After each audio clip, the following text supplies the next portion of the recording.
इस एपिसोड में वांग लिन पूर्वज को कैसे मारता है देखेंगे और उसके बाद क्या होगा देखेंगे। चलो एपिसोड शुरू करते हैं। विशाल दानव कबीले के पूर्वज ने एक व्यंग्यपूर्ण मुस्कान बिखेरी। वह एक अरब आत्मा वाले आत्मा ध्वज का विरोध कैसे कर सकता था, जिससे आरोही साधक भी डरते थे। हालांकि उसके पास संस्थापक पूर्वज की कुल्हाड़ी थी, लेकिन अपने वर्तमान साधना स्तर के साथ वह इसकी पूरी शक्ति का उपयोग नहीं कर सकता था। उसकी आंखें चमक उठीं और वह दहाड़ उठा और उसने कुल्हाड़ी वांग लिन पर फेंक दी। कुल्हाड़ी ने सभी आत्मा के टुकड़ों को तोड़ दिया और पलक झपकते ही वांग लिन पर हमला कर दिया। वांग लिन की आंखें चमक उठीं। उसने चिंता का कोई संकेत नहीं दिखाया। जब कुल्हाड़ी करीब आई तो दिव्य तलवार ने उसे रोक दिया। धमाका! वांग लिन के मुंह से और खून बहने लगा और वह कई फीट पीछे धकेल दिया गया। कुल्हाड़ी दूर जाकर जमीन पर गिर गई। विशाल दानव कबीले के पूर्वज का चेहरा पीला पड़ गया था और उसकी आंखें पागलपन से भरी हुई थी। उसने वांग लिन को एक क्रूर नजर से देखा और एक गहरी सांस ली। फिर उसकी मूल आत्मा कांप उठी और वह चिल्लाया, रक्त शक्ति। उसने अब तक अपनी रक्तरेखा शक्ति का उपयोग नहीं किया था, क्योंकि अगर वह अपना कब्जा खत्म करने से पहले इसका इस्तेमाल करता तो इससे उसकी मूल आत्मा को बहुत नुकसान पहुंचता। बहुत संभावना थी कि इसका इस्तेमाल करने से उसकी मूल आत्मा नष्ट हो जाती, इसलिए यह आत्महत्या से अलग नहीं होता। जब वह कब्जा पूरा कर लेगा तभी वह रक्तरेखा का सुरक्षित रूप से उपयोग कर पाएगा, क्योंकि अधिकांश प्रतिक्रिया शरीर द्वारा अवशोषित कर ली जाएगी। हालांकि इसका कुछ हिस्सा अभी भी उसकी मूल आत्मा तक पहुंच जाएगा, लेकिन यह सहनीय था। वांग लिन की आंखें ठंडी थी जब उसने विशालकाय दानव कबीले के पूर्वज को देखा। उसने आत्मा के झंडे की ओर इशारा किया और भी अधिक आत्मा के टुकड़े बाहर निकल आए। वांग लिन को इस विशालकाय दानव कबीले के पूर्वज को मारना था, जो जानता था कि उसके पास स्वर्ग को चुनौती देने वाला मन का है। उसे हर हाल में मारना था। ऐसा प्रतीत हुआ जैसे पूरा आकाश किसी विशाल हाथ द्वारा चलाया जा रहा हो और फिर अचानक ही विशालकाय दानव वंश के पूर्वज के ऊपर एक विशाल भंवर प्रकट हो गया। यह दृश्य बिल्कुल वैसा ही था जैसा तब था जब वांग लिन ने उसे सन ताई के खिलाफ इसका इस्तेमाल करते देखा था। इस समय असंख्य आत्मा के टुकड़ों ने विशालकाय दानव कबीले के पूर्वज को ढक लिया। वे सभी उसे निगलने की प्रक्रिया में थे। विशालकाय दानव कबीले के पूर्वज ने एक भयावह हंसी निकाली। मोड़! विशाल भंवर अचानक घूमने लगा और एक अकल्पनीय चूषण बल प्रकट हुआ। जिस क्षण यह प्रकट हुआ, विशालकाय दानव कबीले के पूर्वज के चारों ओर के कुछ आत्मा के टुकड़े दयनीय चीखें निकालने लगे और अंदर खींच लिए गए। वांग लिन ने महसूस किया कि शक्तिशाली चूषण बल ने उसके शरीर को घेर लिया है और उसका शरीर अनिच्छा से भंवर की ओर उड़ गया। विशाल दानव कबीले के पूर्वज ने चिल्लाकर कहा, वांग लिन, यह बूढ़ा आदमी तुम्हें शून्य में फंसाने के लिए मेरी मूल आत्मा को चकनाचूर करने का जोखिम उठाएगा। उसके चारों ओर अनगिनत आत्मा के टुकड़े थे और 12 आत्मा परिवर्तन आत्मा के टुकड़े पहले से ही उसके शरीर में प्रवेश कर चुके थे और उसकी मूल आत्मा को खाना शुरू कर दिया था। उसका मांस पहले ही सूख चुका था और उसकी मूल आत्मा क्षतिग्रस्त हो चुकी थी। वांग लिन की आंखें शांत थी। जैसे ही वह भंवर में फंसा, उसने विशालकाय दानव कबीले के पूर्वज की ओर देखा और एक आकर्षक मुस्कान बिखेरी। उसने फुसफुसाते हुए कहा, खाओ। जैसे ही उसने यह कहा, आत्मा के टुकड़े और भी तेजी से भक्षण करने लगे। विशाल दानव कबीले के पूर्वज ने कई बार दयनीय कराहें निकाली, इससे पहले कि उसकी मूल आत्मा पूरी तरह से भस्म हो जाए। इस पीढ़ी के विशालकाय दानव कबीले के पूर्वज की मृत्यु हो चुकी थी, लेकिन रक्तरेखा शक्ति पहले ही सक्रिय हो चुकी थी और वांग लिन का शरीर अंदर खींच लिया गया था। जिस क्षण उसका शरीर भंवर में प्रवेश किया, उसने अपना दाहिना हाथ बढ़ाया और सभी आत्मा के टुकड़ों ने जल्दी से एक श्रृंखला बना ली ताकि वांग लिन को अंदर जाने से रोका जा सके। आत्मा के टुकड़ों की श्रृंखला ने उसे जो समय दिया था, उसका उपयोग करते हुए उसने उस संरचना को सक्रिय किया जिसे उसने पहले से तैयार किया था। जैसे ही उसने महसूस किया कि चूषण बढ़ गया है, उसने जल्दी से सभी आत्मा के टुकड़ों को याद किया और निश्चित रूप से वह विशाल दानव कबीले के पूर्वज के बैग को नहीं भूलेगा। फिर चूषण बल और भी बढ़ गया और वांग लिन को पता था कि वह अब इसका विरोध नहीं कर सकता। अचानक उसकी आंखें चमक उठीं जब उसने 1000 फीट दूर विशालकाय कुल्हाड़ी को देखा। उसने कुल्हाड़ी की ओर हाथ बढ़ाया, लेकिन एक शक्तिशाली बल ने उसे पकड़ से रोक दिया। वांग लिन ने आश्चर्य से एक आवाज निकाली। इस समय उसका शरीर तेजी से भंवर में घसीटा जा रहा था। वांग लिन ने फिर से अपना हाथ उठाया और अपने शरीर की सारी आध्यात्मिक ऊर्जा का इस्तेमाल किया। इकट्ठा करो, वह चिल्लाया। कुल्हाड़ी ने एक बार फिर प्रतिरोध किया, लेकिन इस बार वांग लिन ने उस पर मजबूत पकड़ बना रखी थी और वह उसे अपनी ओर खींच रहा था। कुल्हाड़ी की प्रतिरोधक शक्ति और भी अधिक मजबूत हो गई। वह वांग लिन की पकड़ से छूटने की कोशिश कर रही थी। वांग लिन की आंखें चमक उठीं। उसने अपने बाएं हाथ से इशारा किया और कुछ सुनहरी बैंगनी आत्माएं कुल्हाड़ी वापस लाने के लिए उड़कर बाहर आईं। इस समय वांग लिन का आधा शरीर भंवर के अंदर था और जिस क्षण वह पूरी तरह से उसमें खींचा गया, वह आखिरकार कुल्हाड़ी को अपने पास लाने में कामयाब रहा और उसे अपने बैग में रख लिया। फिर वांग लिन सुजाकू ग्रह से गायब हो गया। कुछ ही देर बाद भंवर गायब हो गया।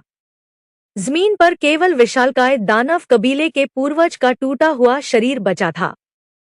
जब उसे बाहर आने के लिए मजबूर किया गया था, तब से लेकर उसकी मृत्यु तक उसे अपने कबीले के सदस्यों पर से मुहर हटाने का कोई मौका नहीं मिला। वह केवल अपने कबीले को पतन की ओर जाता हुआ देख सकता था। वांग लिन की आकृति सुजाकू ग्रह के बाहर शून्य में दिखाई दी। उसका चेहरा खून के निशान के बिना मौत की तरह पीला था। क्या शक्तिशाली रक्तरेखा शक्ति है! यदि विशाल दानव कबीले के पूर्वज आत्मा परिवर्तन के मध्य या अंतिम चरण में पहुंच गए होते, तो पूर्वज दूतयान द्वारा मुझे दिया गया गठन किसी काम का नहीं होता।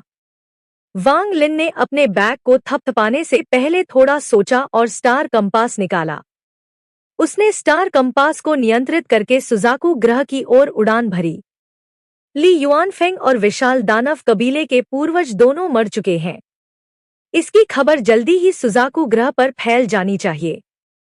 अभी सबसे महत्वपूर्ण बात यह है कि स्वर्ग के दूत के दूसरे आगमन से वान एर को बचाने में मदद की जाए। वांग लिन की आंखें चमक उठीं और सितारा कंपास और भी तेजी से उड़ने लगा। आधे महीने बाद सुजाकू ग्रह उसकी नजर में आया। यहां से सुजाकू ग्रह वाकई बहुत छोटा लग रहा था। उसके बगल में एक और भी छोटा ग्रह था। यह वह जगह थी जहां वांग लिन को गलती से दिव्य क्षेत्र से वापस आते समय ले जाया गया था। वांग लिन ने थोड़ा सोचा, फिर उसने तारा कंपास को उस छोटे ग्रह की ओर मोड़ दिया। तारा कंपास उल्का की तरह छोटे ग्रह की ओर उड़ चला। जब वह उसके वायुमंडल में दाखिल हुआ, तो उसने अपने नीचे एक पर्वत श्रृंखला देखी। आकाश में तारा कंपास का प्रभाव समाप्त हो गया, इसलिए वांग लिन ने उससे छलांग लगा दी और उसे दूर रख दिया। फिर वह बिजली की तरह आगे बढ़ा। जैसे ही वह आगे बढ़ा, वह गायब हो गया और जब वह फिर से दिखाई दिया, तो वह पहले से ही 5000 किलोमीटर दूर था। यहाँ आध्यात्मिक ऊर्जा सुजाकू ग्रह की तुलना में बहुत कमजोर थी। यह बहुत अशुद्ध भी थी, जिससे साधकों के लिए इसे ग्रहण करना अनुपयुक्त था। वांग लिन ऐसे चल रहा था जैसे वह आसपास के माहौल से बहुत परिचित हो। एक दिन बाद वह एक ऊंचे पहाड़ के सामने पहुंचा। अपनी दिव्य इंद्रिय के स्कैन से उसने पहाड़ की चोटी पर एक ट्रांसफर एरे पाया। संरचना अभी भी यहाँ है। वांग लिन प्राचीन स्थानांतरण सरणी के सामने खड़ा था। उसने नीचे देखा और सोचना शुरू कर दिया। जब उसे दिव्य क्षेत्र से यहाँ टेलीपोर्ट किया गया था, तो वह इस स्थानांतरण सरणी में दिखाई दिया था, और यह वह स्थानांतरण सरणी थी जिसने उसे घर भेजा था। मैंने ली युआनफेंग और विशाल दानव कबीले के पूर्वज को मार डाला, इसलिए इसने कुछ लोगों का ध्यान खींचा होगा। मैं यहाँ कुछ साल साधना करके बिता सकता हूँ। और फिर चुपचाप वापस चला जाऊंगा। ऐसा कहते हुए वांग लिन क्रॉसलेग करके बैठ गया और उसका अवतार और मूल शरीर अलग हो गया। मूल शरीर जमीन में धंस गया। यह ग्रह सुजाकू ग्रह के आकार का केवल एक 10वां हिस्सा था, इसलिए 3 सितारा प्राचीन देवता के शरीर के साथ वांग लिन केंद्र में दबाव का सामना कर सकता था। वह मैग्मा के बीच में बैठ गया और खेती करना शुरू कर दिया। वांग लिन ने अपने बैग पर थपकी दी और लाल रोशनी की एक किरण निकली, जो उसके सामने एक विशाल कुल्हाड़ी में बदल गई। यह कुल्हाड़ी लाल रंग की चमक रही थी और इसने एक शक्तिशाली हत्या का इरादा जारी किया। वांग लिन ने अपनी दिव्य भावना का उपयोग करके उस पर निशान छोड़ने की कोशिश करने से पहले थोड़ा सोचा। तभी कुल्हाड़ी के अंदर मौजूद एक शक्तिशाली बल ने वांग लिन की दिव्य भावना को दूर फेंक दिया। दिलचस्प, वांग लिन की आंखें चमक उठीं जब उसके हाथ ने एक मुहर बनाई और उसकी मूल आत्मा ने उसके शरीर को छोड़ दिया। उसने लाल कुल्हाड़ी को देखा और चूसा। लाल कुल्हाड़ी कांपने लगी, इससे पहले कि वह लाल रोशनी की किरण में बदल जाए और वांग लिन की मूल आत्मा द्वारा निगल ली गई। वांग लिन की मूल आत्मा के अंदर अब 2 चीजें थीं, एक अरब आत्मा वाला आत्मा ध्वज और दूसरा लाल कुल्हाड़ी। उसकी मूल आत्मा उसके शरीर में लौट आई। कुल्हाड़ी के अंदर एक कुल्हाड़ी आत्मा होनी चाहिए। मैं इसे बाहर नहीं निकालूंगा, लेकिन मैं इसे एक अरब आत्मा वाले आत्मा ध्वज से दबा दूंगा और अपनी मूल आत्मा से इसे परिष्कृत करूंगा। मैं देखना चाहता हूं कि कुल्हाड़ी आत्मा कितने समय तक टिक सकती है। वांग ली ने एक थैला निकालते हुए व्यंग्य किया। यह थैला विशालकाय दानव कबीले के पूर्वज का था। उन्होंने थैले को छूकर अपनी दिव्य अनुभूति को उस पर अंकित कर दिया और उसके अंदर की वस्तुएं तुरंत ही उनके मन में उभर आईं। विशालकाय दानव कबीले के पूर्वज के बैग में बहुत सारी अच्छी चीजें थीं। उनमें कई दर्जन आकाशीय जेड और यहाँ तक कि उच्च गुणवत्ता वाले आत्मिक पत्थर भी थे। स्वाभाविक रूप से कुछ खजाने भी थे और हालांकि वे शक्तिशाली थे, लेकिन वे कुछ खास नहीं थे। आखिरकार विशाल दानव कबीले के लिए उनके शरीर ही उनके सबसे अच्छे हथियार थे, इसलिए खजाने का ज्यादा इस्तेमाल नहीं किया जाता था।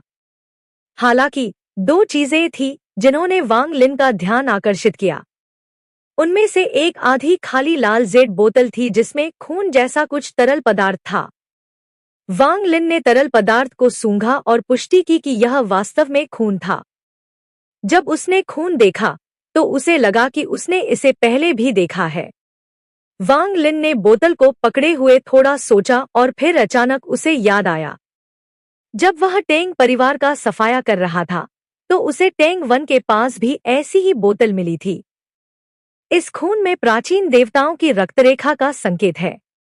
उस समय मैंने प्राचीन देवता की एक क्षमता को सक्रिय करने के लिए बोतल का इस्तेमाल किया था। वांग लिन की आंखें चमक उठीं। हालांकि मेरा मूल शरीर प्राचीन देवता की रणनीति का अभ्यास करने से एक प्राचीन देवता बन गया, यह पूरी तरह से मेरी अपनी साधना पर आधारित था। उस समय मुझे केवल ज्ञान की विरासत मिली थी, शक्ति की नहीं। इसलिए कुछ ऐसी क्षमताएं हैं जिनका मैं उपयोग नहीं कर सकता। यह मेरे लिए बहुत उपयोगी चीज है, चाहे मैं अपने मूल शरीर को इसे अवशोषित करने दूं या किसी क्षमता का उपयोग करने के लिए इसका उपयोग करूं। इस लड़ाई की कीमत चाहे जितनी भी बड़ी क्यों न हो, बस इसे प्राप्त करना इसके लायक था। वांग लिन ने एक गहरी सांस ली और ध्यान से छोटी बोतल को अपने बैग में रख लिया। दूसरी चीज जिसने वांग लिन का ध्यान आकर्षित किया वह था पहिए के आकार का खजाना। यह पहिया बड़ा नहीं था, इसकी त्रिज्या केवल 1 इंच थी। पहिया बिल्कुल सादा था, उसमें कोई सजावट या चमक नहीं थी, यहाँ तक कि उस पर जंग के निशान भी थे। वांग लिन की इसमें दिलचस्पी इसलिए थी क्योंकि जू लिगो ने उसे बताया था कि इसके अंदर एक आत्मा बंद है और उसने उससे उस आत्मा को मुक्त करने की विनती की थी। जू लिगो के शब्दों ने वांग लिन को चौकन्ना कर दिया। वह जू लिगो को बहुत अच्छी तरह समझता था क्योंकि एक तरह से जू लिगो को उसने ही बनाया था। जू लिगो के पास वह बुद्धि थी जो भटकती आत्माओं में नहीं होती। तथ्य यह है कि वह एक नवजात आत्मा साधक था जो एक भटकती आत्मा में बदल गया। इसका इसमें एक बड़ा योगदान था। उसके बाद जू लिगो की बुद्धि धीरे धीरे ठीक हो गई जब तक कि वह शैतान तलवार आत्मा नहीं बन गया जो वह अब था। जू लिगो का व्यक्तित्व एक डरपोक बिल्ली जैसा था, लेकिन साथ ही वह बहुत घमंडी भी था। कुल मिलाकर इसने उसे एक बहुत ही जटिल शैतान बना दिया। आत्मा को मुक्त करने के लिए वांग लिन से इतनी विनती करना वांग लिन को सतर्क कर देता है। दिलचस्प, वांग लिन की आंखें चमक उठीं। थोड़ा सोचने के बाद वह अनुमान लगाने में सक्षम था कि क्या हुआ था। विशाल दानव कबीले के पूर्वज ने शू लिगो को लुभाने के लिए पहिए के अंदर की आत्मा का इस्तेमाल किया होगा। यही कारण था कि शू लिगो उसके पास लौटने के बाद भी उसके बारे में सोच रहा था। कुछ देर तक पहिए को देखने के बाद उसने दिव्य तलवार निकाली। जैसे ही दिव्य तलवार दिखाई दी, जू लिगो भी प्रकट हो गया। उसने चमकती आंखों से पहिए को घूरते हुए चीख मारी। जू लिगो ने जल्दी से कहा, मास्टर, यह खजाने का पहिया है। इसके अंदर एक आत्मा है, जल्दी से उसे मुक्त करो। वांग लिन ने शांति से पूछा, आप इस खजाने के पहिए के अंदर की आत्मा के बारे में कैसे जानते हैं? विशाल दानव कबीले के पूर्वज ने उसे पुकारा। गुरु, उसे जल्दी से रिहा करो। जू लिगो की अभिव्यक्ति बहुत चिंतित हो गई। वांग लिन ने जू लिगो को देखा और पूछा, इस आत्मा का साधना स्तर क्या है? जू लिगो की चिंता और भी बढ़ गई। ऐसा लग रहा था जैसे वह छोटी बहन परी को उसे बचाने के लिए पुकारते हुए सुन सकता है। वह बहुत अधीर हो गया और बोला, कोई साधना स्तर नहीं है, यह सिर्फ एक आत्मा का टुकड़ा है। अगर तुम उसे नहीं बचाओगे तो मैं खुद ही बचा लूंगा। जू लिगो को यह एहसास भी नहीं हुआ कि पहिया देखने के बाद वांग लिन का उसका डर गायब हो गया और अनजाने में उसका स्वर बदल गया। वांग लिन की आंखें हल्की सी चमक उठीं और वह मुस्कुराया। जल्दी मत करो, मैं अभी तुम्हारे लिए आत्मा को मुक्त कर दूंगा। इसके साथ ही वांग लिन के हाथ ने एक मुहर बनाई और आध्यात्मिक ऊर्जा की एक किरण को पहिए में फेंक दिया।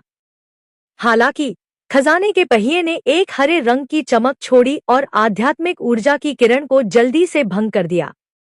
वांग लिन ने आश्चर्य से आवाज निकाली और फिर खजाने के पहिए को और करीब से देखा। पहले पहिए की किसी भी चीज ने उसका ध्यान आकर्षित नहीं किया था, लेकिन अब जब वह एक हरे रंग की चमक उत्सर्जित करने में सक्षम था जिसने उसकी आध्यात्मिक ऊर्जा को बेअसर कर दिया, तो उसने उसका पूरा ध्यान अपनी ओर खींच लिया। जब हरी रोशनी जली तो वांग लिन को पहिए से कोई आध्यात्मिक ऊर्जा का उतार चढ़ाव महसूस नहीं हुआ। आध्यात्मिक ऊर्जा की एक और किरण भेजने से पहले उसने थोड़ा सोचा। उसकी आंखें शांत रहीं। अंगूठे के नाखून के आकार का एक अजीब सा प्रतीक तुरंत दिखाई दिया और फिर गायब हो गया। फिर आध्यात्मिक ऊर्जा को भंग करने के लिए एक बार फिर हरी चमक दिखाई दी। दिलचस्प, वांग लिन की आंखें चमक उठीं। जू लिगो अपनी सीमा तक पहुंच चुका था। बिना कुछ कहे वह दिव्य तलवार से निकलकर खजाने के पहिए की ओर बढ़ गया। वांग लिन ने जू लिगो को ठंडी नजर से देखा। जू लिगो की हरकतें बहुत अजीब थीं, कुछ तो गड़बड़ थी। उसने देखा कि जैसे ही जू लिगो खजाने के पहिए के करीब पहुंचा, अजीब प्रतीक एक बार फिर दिखाई दिया। हरे रंग की चमक फिर से दिखाई दी और फिर जू लिगो ने एक दयनीय कराह निकाली क्योंकि वह 10 फीट पीछे गिर गया था। उसकी आंखें लाल हो गई थी। उसने दहाड़ लगाई और फिर से कोशिश करने ही वाला था कि वांग लिन ने उसकी ओर इशारा किया और उसे बीच हवा में ही पकड़ लिया। जू लिगो ने वांग लिन की ओर मुड़कर चिल्लाया, तुम क्या कर रहे हो? मुझे जाने दो, मैं उसे छोड़ने जा रहा हूं। वांग लिन ने शू लिगो को ठंडे मन से देखा। शू लिगो का शरीर कांप उठा और उसे फिर से कुछ स्पष्टता मिलने लगी। उसने खजाने के पहिए को भयावह रूप से देखा और कहा, मास्टर, मास्टर, कृपया मुझे दोष न दें। हर बार जब मैं खजाने का पहिया देखता हूं तो मैं खुद को नियंत्रित करने में असमर्थ हो जाता हूं। वांग लिन ने जू लिगो की अनदेखी की और फिर खजाने के पहिए को पकड़ लिया। उसके बाएं अंगूठे ने उस जगह को दबाया जहां अजीब प्रतीक था। जैसे ही उसने ऐसा किया, अजीब प्रतीक प्रकट हुआ और तेजी से चमकने लगा, क्योंकि पहिए से एक हरे रंग की चमक निकल रही थी। वांग लिन ने कराहते हुए कहा, लेकिन वह लगातार दबाता रहा जैसे वह अनगिनत बाधाओं को तोड़ रहा हो, जब तक कि वह सीधे खजाने के पहिए को छू नहीं गया। तभी कई तरह की चटकने की आवाजों के साथ अनगिनत दरारें दिखाई दी और खजाने के पहिए को ढक लिया। एक धमाके के साथ खजाने का पहिया टुकड़ों में बिखर गया। एक पल में टूटे हुए पहिए से एक चमकदार लाल रोशनी निकली। लाल रोशनी से एक तीखी हंसी निकली जो किसी के भी दिल को हिला देने वाली राक्षसी शक्ति से भरी हुई थी। यह आवाज एक रहस्यमयी शक्ति से भरी हुई थी। वह शक्ति जो जू लिगुओ को अपनी जगह पर बनाए हुए थी। ऐसा लग रहा था मानो वह बर्फ की तरह पिघल गई हो जो धधकते सूरज से टकराई हो। जल्द ही जू लिगुओ ने अपनी आजादी वापस पा ली। उसकी आंखें इच्छा से भरी हुई थी और वह तेजी से लाल बत्ती की ओर उड़ रहा था। लाल रोशनी एक बहुत ही आकर्षक महिला में बदल गई। उसने केवल एक पतली परत वाला कपड़ा पहना हुआ था जिससे उसकी त्वचा काफी दिख रही थी। उसने जू लिगुओ की ओर देखा और मुस्कुराई।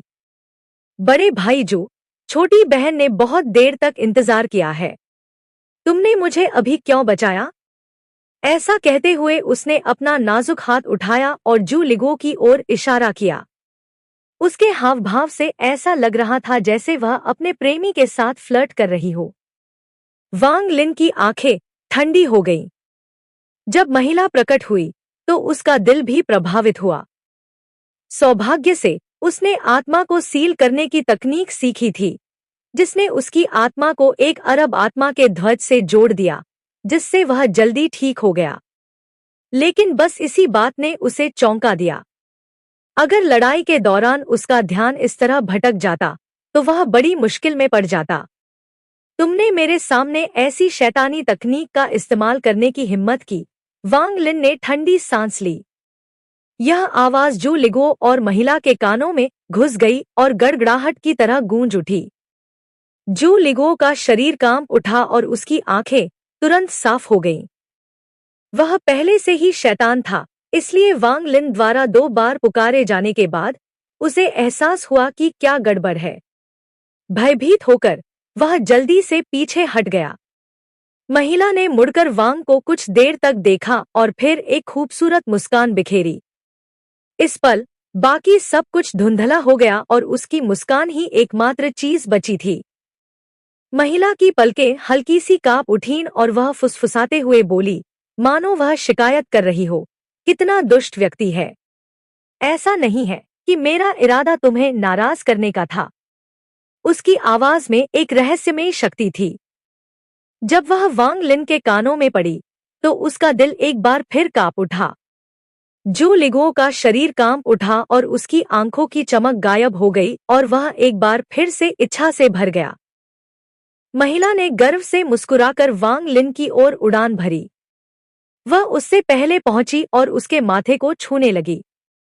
हालांकि ठीक इसी समय वांग लिन की आंखें साफ हो गईं और उनमें तिरस्कार का भाव झलकने लगा।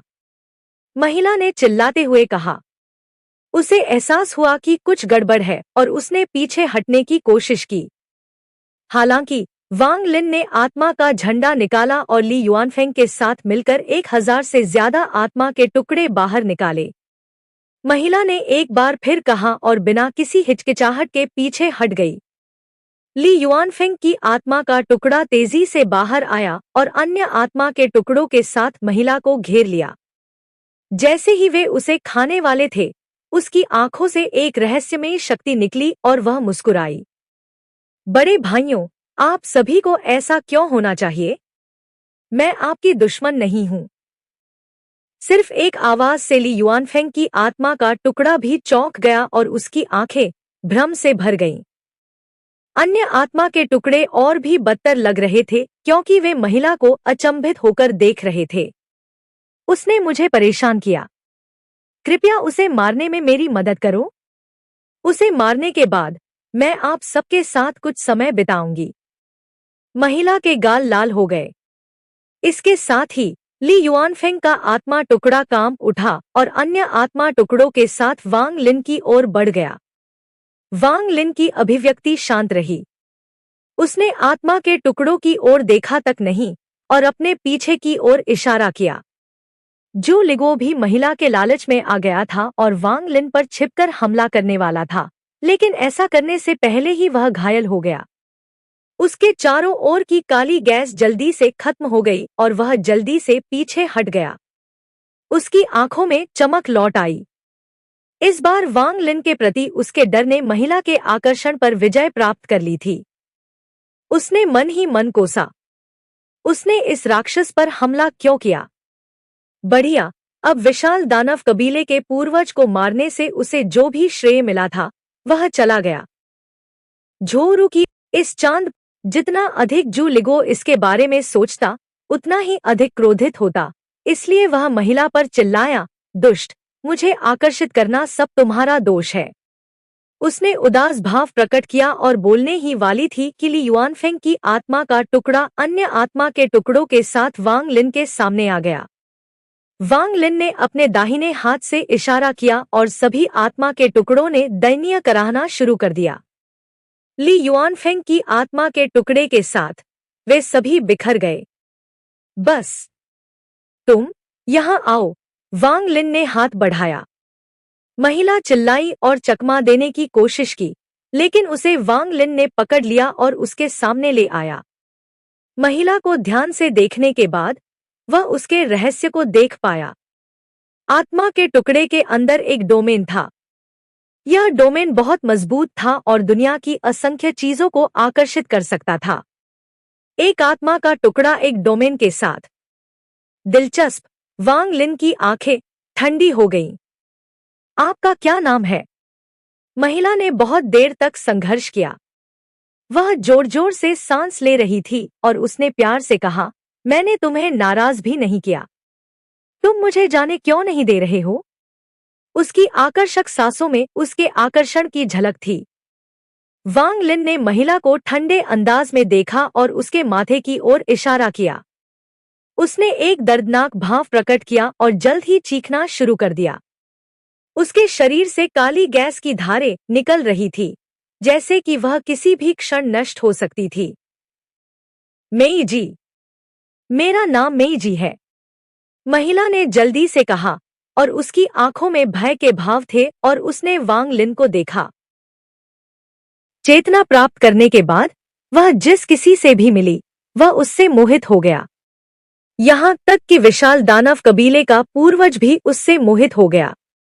हालांकि वह अंततः उससे मुक्त होने में कामयाब रहा, लेकिन वह उसके साथ कुछ भी बुरा नहीं कर सका, इसलिए उसने उसे केवल बंद कर दिया।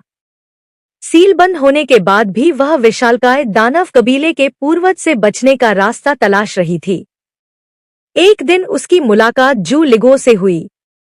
उसने आसानी से जू लिगो को आकर्षित कर लिया और उसने आखिरकार उसे बचाकर अच्छा किया। हालांकि उसने कभी नहीं सोचा होगा कि कोई ऐसा आदमी भी होगा। न केवल उसका सारा आकर्षण उसके सामने बेकार था, बल्कि वह उसे नुकसान पहुंचाने की हिम्मत भी कर सकता था। तुम्हारे शरीर में उस क्षेत्र में क्या समस्या है? वांग लिन उसके आकर्षण से प्रभावित नहीं हुआ क्योंकि उसके जीवन का अनुभव और आत्मा सीलिंग तकनीक की उसकी साधना थी। अपनी 500 साल की साधना में वांग लिन कभी किसी महिला के साथ नहीं रहा था, इसलिए उसका दिल विशालकाय दानव कबीले के पूर्वज की तुलना में बहुत अधिक दृढ़ था। साथ ही आत्मा को सील करने की तकनीक आत्मा शोधन संप्रदाय में सबसे अधिक पूजनीय तकनीक थी। एक अरब आत्मा वाले आत्मा ध्वज को नियंत्रित करने के अलावा इसका दूसरा उपयोग उसकी आत्मा को किसी भी चीज से प्रभावित होने से रोकना था। इसी कारण वह एक अरब आत्मा टुकड़ों को नियंत्रित कर सका और उसे कोई प्रतिकूल प्रभाव नहीं झेलना पड़ा। महिला ने डर के मारे वांग लिन को देखा। अब अपने डोमेन का इस्तेमाल करने की हिम्मत नहीं रही। उसने कहा, मुझे नहीं पता कि यह कैसे हुआ। जब मैं उठी तो डोमेन पहले से ही वहां था। वांग लिन ने थोड़ा सोचा। इस महिला का साधना स्तर केवल कोर फॉर्मेशन चरण पर था, लेकिन उसका डोमेन ली युआनफेंग जैसे किसी व्यक्ति को प्रभावित करने के लिए पर्याप्त शक्तिशाली था। इससे मामला बहुत अजीब हो गया। यह महिला किसी शक्तिशाली वरिष्ठ की मूल आत्मा के एक हिस्से के अलग होने से बनी होगी। इसका परिणाम यह आत्मा का टुकड़ा था। इससे यह स्पष्ट होता है कि इसका इतना शक्तिशाली डोमेन क्यों है। यह डोमेन आकर्षण या वासना से संबंधित होना चाहिए। वांग लिन की आंखें चमक उठीं। उसके हाथ ने महिला पर प्रतिबंध लगाने के लिए एक मुहर बनाई और फिर उसने उसे आत्मा ध्वज के अंदर डाल दिया। जू लिगुओ ने तुरंत मुस्कुराते हुए सावधानी से कहा, मास्टर, यह अगर कुछ और नहीं है तो मैं सबसे पहले वापस जाऊंगा। ऐसा कहकर वह दिव्य तलवार में वापस चला गया और बाहर आने की हिम्मत नहीं जुटा पाया। वांग लिन को यह बहुत मजेदार लगा और अब उसे जू लिगुओ से कोई परेशानी नहीं थी। उसने अपना बैग थपथपाया, जिससे शिवालय उड़कर उसके बगल में बड़ा हो गया। झोउ यी का क्षेत्र तुरंत फैल गया और 50 किलोमीटर के भीतर सब कुछ घेर लिया। जैसे ही शिवालय दिखाई दिया, झोउ जल्दी से बाहर भाग गई। वांग लिन को देखते ही उसने तुरंत मुंह बनाया और कहा, बुरे चाचा, तुम एक बुरे चाचा हो। मैं अब तुम्हें पसंद नहीं करती। लिटिल व्हाइट अपना सिर नीचे करके झोउ के पास आया और उसके बगल में लेट गया। हालांकि यह नोटिस करना मुश्किल था क्योंकि वह फर से ढका हुआ था, लेकिन उसे पूरी तरह से भूखा कहना गलत नहीं होगा। मैं एक राक्षसी बाघ हूँ, फिर भी मुझे महीनों तक फल खाना पड़ा। इतना ही नहीं, मैं पेट भर खाना भी नहीं खा पाता था और दिन में सिर्फ एक फल खाता था। मैं मांस की गंध भी नहीं सूंघ पाता था। कितना दुखद है। लिटिल व्हाइट ने दयनीय ढंग से गुर्राहट की और उसकी आंखों से आंसू बहने लगे।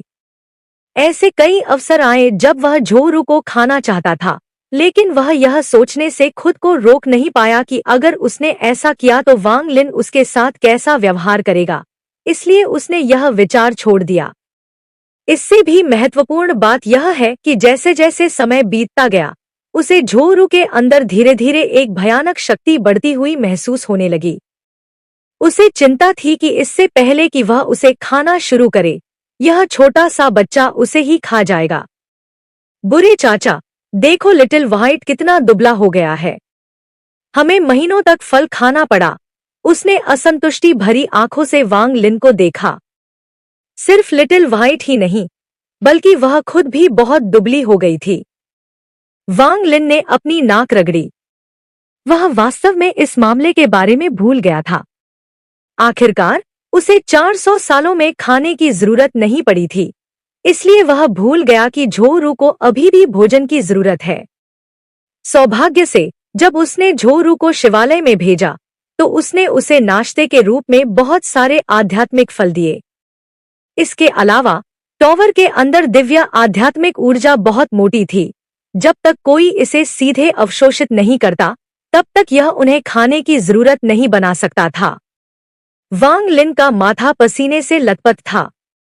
यहाँ तक कि जब वह आत्मा परिवर्तन के पुराने राक्षसों का सामना करता था, तब भी उसे यह अजीब या शर्मिंदा महसूस नहीं होता था। झोउ के शब्दों को सुनने के बाद वह केवल कड़वाहट से मुस्कुरा सकता था। यह चाचा की गलती है। मैं अगली बार निश्चित रूप से नहीं भूलूंगा, वांग लिन ने तुरंत वादा किया। झोउ ने आंखें घुमाईं और मुंह बनाया। चाचा के वादे कभी मायने नहीं रखते।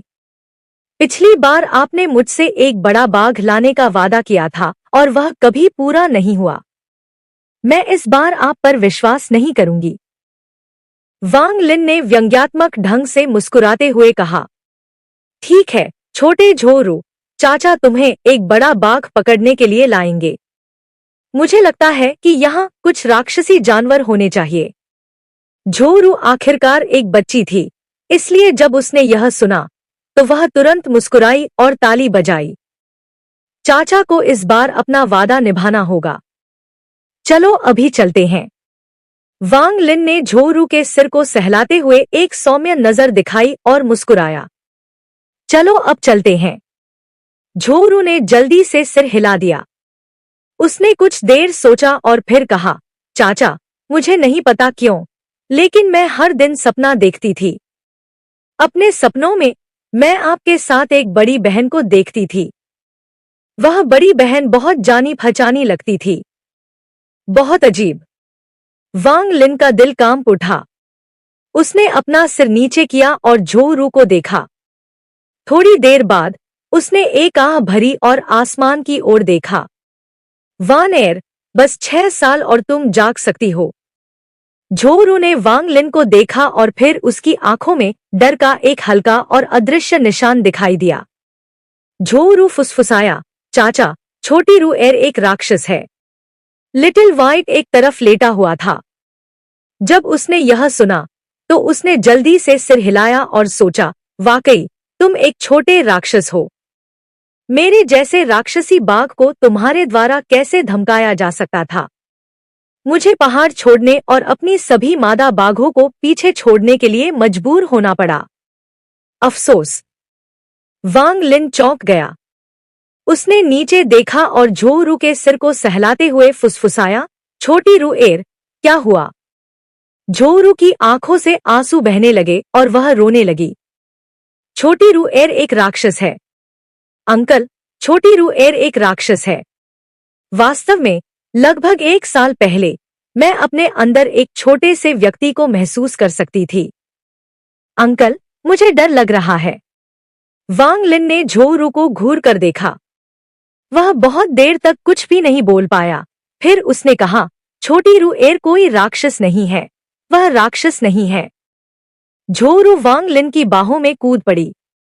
उसने उसके कपड़े पकड़ लिए और बोली, चाचा, मैं महसूस कर सकती हूँ कि मेरे शरीर में जो छोटा व्यक्ति है वह मेरे सपनों की बड़ी बहन की तरह है। वह वही छोटा व्यक्ति है। चाचा, छोटी रूएर डरी हुई है। क्या आप उसे बाहर ले जा सकते हैं? उसके छोटे हाथ ने वांग लिन के कपड़ों को मजबूती से पकड़ लिया, मानो वांग लिन गायब हो जाएगा। उसने उसे जाने दिया। वह डरी हुई थी और उसके लिए सुरक्षित महसूस करने का यही एकमात्र तरीका था। वांग लिन का शरीर कांप उठा। इस पल उसे ऐसा लगा जैसे उस पर बिजली गिर गई हो। ऐसा क्यों हुआ? वांग लिन ने खुद से पूछा, क्योंकि उसकी आंखें जटिल भावनाओं से भरी हुई थी।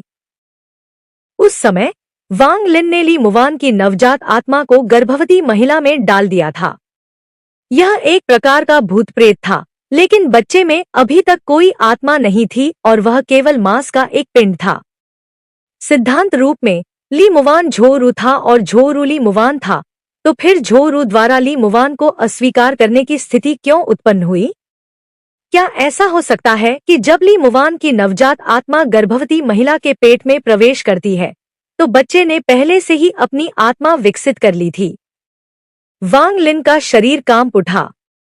वह उस समय स्वर्ग के दूत से लड़ रहा था, इसलिए वह करीब से देखने में सक्षम नहीं था। अगर यह सच है तो ली मुवान की नवजात आत्मा धीरे धीरे झोरू की आत्मा को खा जाएगी और जब वह जागेगी तो वह शरीर के मालिक के रूप में झोरू की जगह ले लेगी। वांग लिन की आंखें भ्रम से भर गईं। झोरू ने अपना सिर उठाया।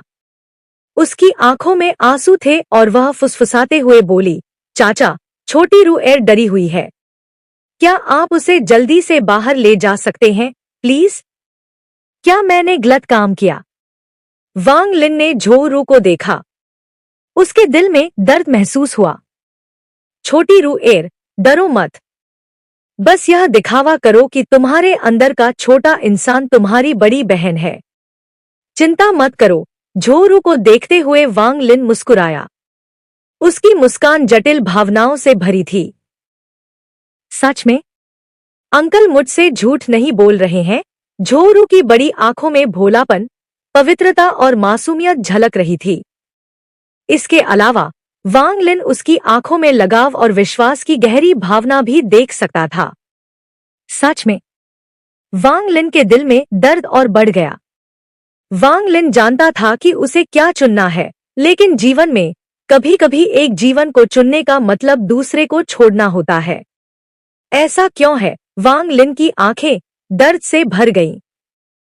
हालांकि झोरू छोटी थी, लेकिन वह बहुत संवेदनशील व्यक्ति थी।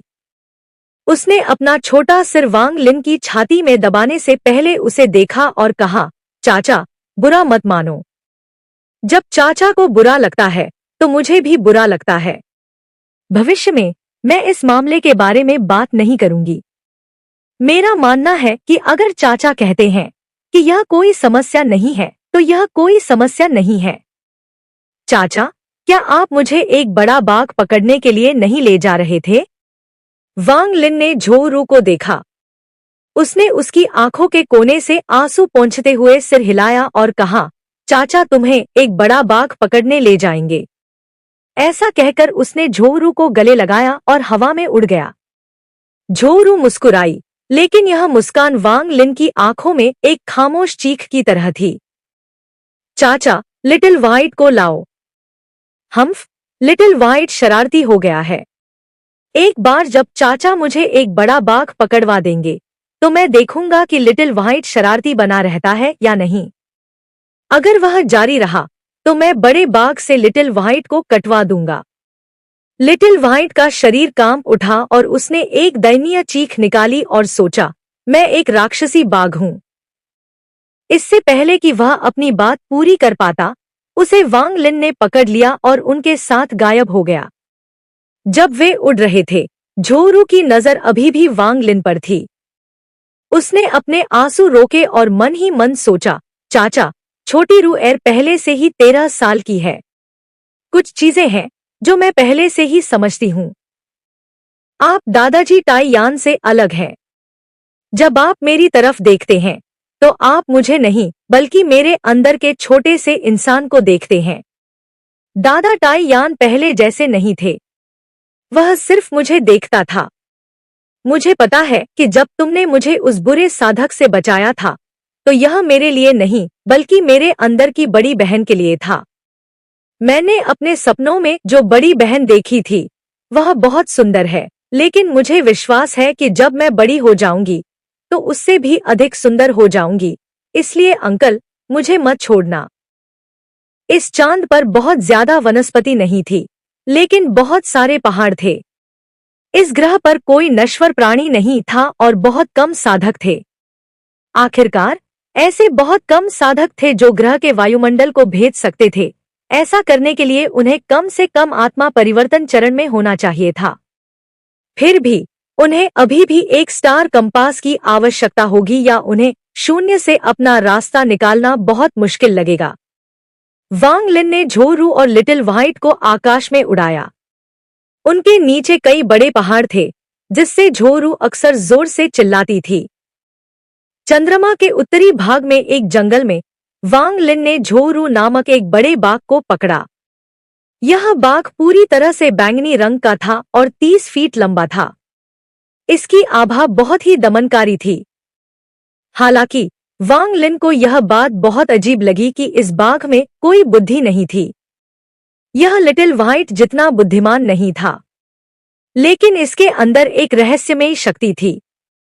एक दहाड़ से यह अपने आसपास की रेत को उड़ा सकता था और एक झपट्टे से धातु को तोड़ सकता था। इसकी शक्ति एक अंतिम चरण के फाउंडेशन एस्टेब्लिशमेंट साधक की शक्ति से ज्यादा कमजोर नहीं थी। वांग लिन ने बाघ से आसानी से निपटा। उसने बाघ की आत्मा पर एक छाप छोड़ी, जिससे झोरू उसका स्वामी बन गया। जब वह संभवतः झोरू पर हमला नहीं कर सका तो वांग लिन ने उसे उपहार के रूप में दे दिया। झोरू का इस बाघ के प्रति प्रेम तुरंत ही लिटिल व्हाइट के प्रति उसके प्रेम के समान स्तर पर पहुंच गया। भविष्य में हम तुम्हें लिटिल वायलेट कहेंगे, झोरू ने कहा, जैसे ही वह लिटिल वायलेट की पीठ पर बैठी और खुशी से ताली बजाई। लिटिल व्हाइट उनके बगल में अपना सिर झुकाए खड़ा था। उसे बैंगनी बाघ के प्रति घृणा महसूस हुई। वह एक असली राक्षसी बाघ था। यह गांड उसकी तुलना कैसे कर सकती थी? यह सोचते हुए वह आलस्य से बैंगनी बाघ पर दहाड़ने लगा। हालांकि उसने यह नहीं सोचा था कि बैंगनी बाघ उसकी ओर अपना सिर घुमाएगा और प्रतिशोध में दहाड़ेगा। यह दहाड़ शक्ति से भरी थी। ऐसा लग रहा था जैसे यह आकाश को चकनाचूर कर सकती है। लिटिल व्हाइट चिल्लाया और उसके शरीर के सारे बाल खड़े हो गए और वह दर्जनों फीट पीछे हट गया। वह डर के मारे बैंगनी बाघ को घूरता रहा और अब आगे बढ़ने की हिम्मत नहीं कर पाया। यह सुनकर झोरू खुशी से ताली बजाने लगी। उसने कहा, लिटिल व्हाइट, तुम लिटिल वायलेट को नहीं हरा सकते। वांग लिन ने झोरू के खुश चेहरे को देखा और विचार करने लगा। सच कहे तो वांग लिन को झोरू की बहुत परवाह नहीं थी। उसे ज्यादा से ज्यादा ऐसा महसूस होता था जैसे कोई माता पिता अपने बच्चे को उसके साथ इतना समय बिताने के बाद देख रहा हो। अंत में उसे केवल ली मुवान की ही परवाह थी। जिस दिन ली मुवान की नवजात आत्मा जागेगी, उसी दिन झोरू की आत्मा को निगल लिया जाएगा। उन दोनों के बचने की कोई संभावना नहीं थी। यदि वह ली मुवान की नवजात आत्मा को जल्दी ही निकाल लेता तो यह झोरू को बचा लेता, लेकिन इससे ली मुवान के लिए मौत से बचना लगभग असंभव हो जाता। आखिरकार ली मुवान की नवजात आत्मा गहरी नींद में थी और अभी भी ठीक हो रही थी। अगर इसे अभी बाहर निकाला जाता तो यह गायब हो जाती। वांग लिन समझ गया कि उसके दिल में कौन ज्यादा महत्वपूर्ण है। वहां कोई हिचकिचाहट नहीं थी। हालांकि ली मुवान को जगाने की अपनी स्वार्थी इच्छा के लिए इस बच्चे के जीवन का बलिदान करने से वांग लिन के दिल को संघर्ष करना पड़ा। हालांकि उसने अपने जीवन में अनगिनत लोगों को मारा था, लेकिन उन्हें मारने के बाद वह खुद का और स्वर्ग का सामना करने में सक्षम था। हालांकि वह एक राक्षस था, लेकिन वह ऐसा राक्षस नहीं था जिसने अपनी मानवता खो दी हो। बसंत बीत गया और पतझड़ आ गया। पलक झपकते ही 2 साल बीत गए। झोरू अब 15 साल की हो चुकी थी। ली मुवान के जागने में अभी 4 साल बाकी थे। इन पिछले 2 सालों में झोरू धीरे धीरे बड़ी हुई और एक प्यारी लड़की बन गई। ली मुवान के उसके सपनों में आने की संख्या में बहुत वृद्धि हुई। वांग लिन ने पिछले 2 साल साधना में बिताए। इस दौरान उसके दिल में कड़वाहट और भी मजबूत होती गई। ली मुवान को चुनना आवश्यक था। हालांकि ली मुवान के जागने पर वह इस बच्चे के जीवन को कैसे सुनिश्चित करेगा, यह एक ऐसा प्रश्न था जिस पर वह अभी भी विचार कर रहा था। पिछले 2 सालों में झोरू और भी शांत हो गई थी। वह अक्सर लिटिल वायलेट की पीठ पर बैठती और लिटिल व्हाइट उनके पीछे बैठकर आसमान को घूरती रहती। झोरू ने फुसफुसाते हुए कहा, लिटिल व्हाइट, मैं महसूस कर सकती हूँ कि मेरे अंदर की बड़ी बहन धीरे धीरे जाग रही है। जब वह आखिरकार जाग जाएगी तो मैं चली जाऊंगी। मेरे जाने के बाद तुम्हें अच्छा होना चाहिए, लिटिल व्हाइट। मैं चाचा से तुम्हें वापस घर ले जाने के लिए कहूंगी। लिटिल व्हाइट, मेरे जाने के बाद क्या तुम मेरे बारे में सोचोगी? लिटिल व्हाइट ने अपना सिर उठाकर झोरू को देखा। उसकी आंखें जटिल भावनाओं से भरी थी। हालांकि झोरू अक्सर उसे धमकाता था, लेकिन सच में वह महसूस कर सकता था कि झोरू उससे सचमुच प्यार करता था। जब लिटिल वायलेट उसे धमकाता तो झोरू उसका साथ देता और लिटिल वायलेट को डांटता। लिटिल व्हाइट ने यह सब अपने दिल में रख लिया।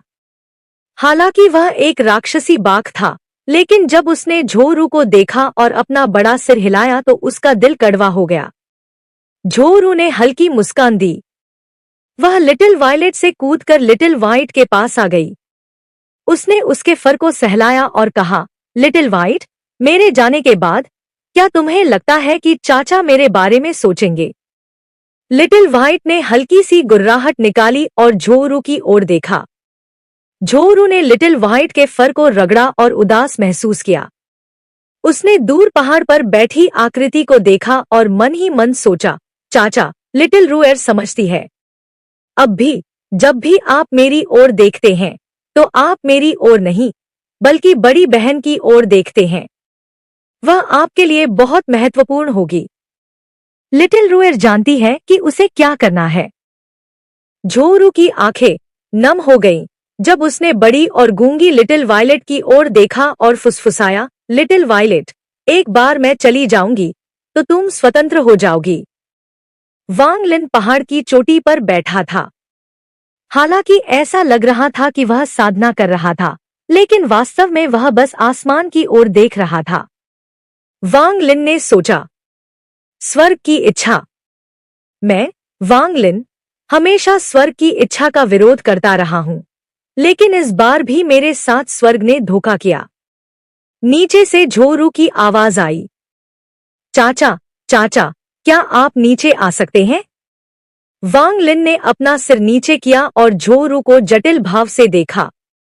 वह पहाड़ से कूद गया और उसके बगल में उतरा। चाचा, बैठ जाइए।